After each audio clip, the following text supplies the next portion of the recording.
கர்த்தருக்குள் பிரியமானவர்களே, பிப்ரவரி 21 இன்றைய பனித்துளிகளின் தலைப்பானது ஆத்ம தாகம் நமக்கு தேவை. வசனம் மத்தேயு 4வது அதிகாரம் 23வது வசனம். இயேசு கலிலேயா எங்கும் சுற்றி நடந்து அவர்களுடைய ஜெப ஆலயங்களில் உபதேசித்து ராஜ்யத்தின் சுவிசேஷத்தை பிரசங்கித்து.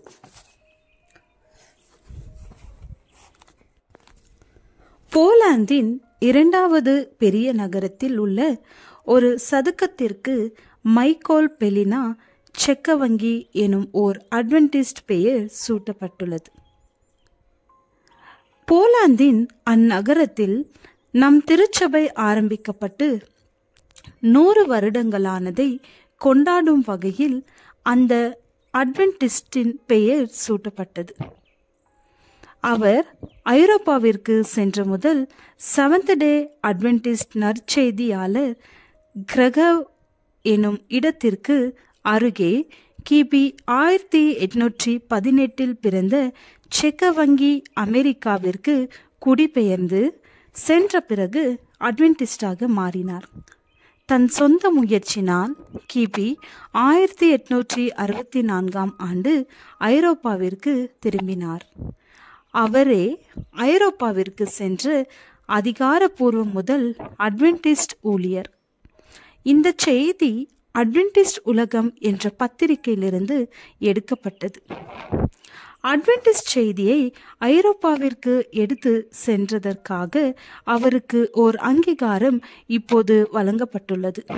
ஒருவன் எனக்கு ஊழியம் செய்கிறவனானால் என்னை பின்பற்ற கடவன். நான் எங்கே இருக்கிறேனோ அங்கே என் ஊழியக்காரனும் இருப்பான்.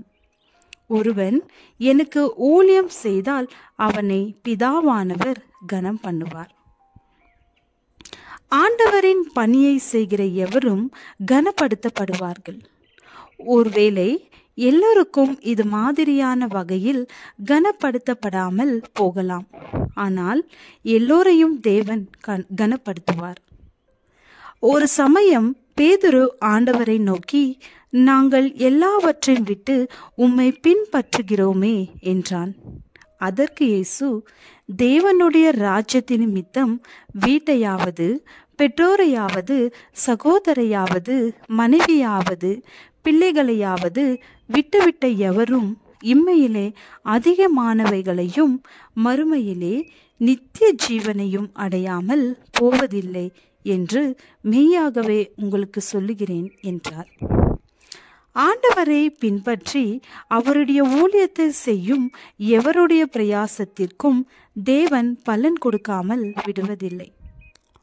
பிரயோஜனமற்ற ஊழியக்காரனாகிய இவனை புறம்பான இருளிலே தள்ளி போடுங்கள், அங்கே அழுகையும் பற்கடிப்பும் உண்டாயிருக்கும் என்றான். நித்திய ஜீவன் என்பது எவ்வளவு உன்னதமான வெகுமதி! தேவன் இருக்கும் இடத்தில் நாமும் இருப்பது எவ்வளவு பெரிய ஆசீர்வாதம்! ஆண்டவரை பின்பற்றுவது என்பது அவரை பற்றி பறைசாற்றுவதாகும். இந்த கடைசி நாட்களில் கடைசி கால சத்தியங்களை, எச்சரிப்பின் சத்தியங்களை எல்லோருக்கும் அறிவிப்பது தேவன் நமக்கு கொடுத்திருக்கும் முக்கிய பொறுப்பாகும். சத்திய வசனங்களை எடுத்து சொல்வதில் வாஞ்சை வைப்போம். ஆத்ம தாகம் எல்லோருக்கும் தேவை. அதற்கு வேதத்தை நன்கு படிப்போம். கர்த்தர் நம்மை நடத்துவார். ஜெபம்.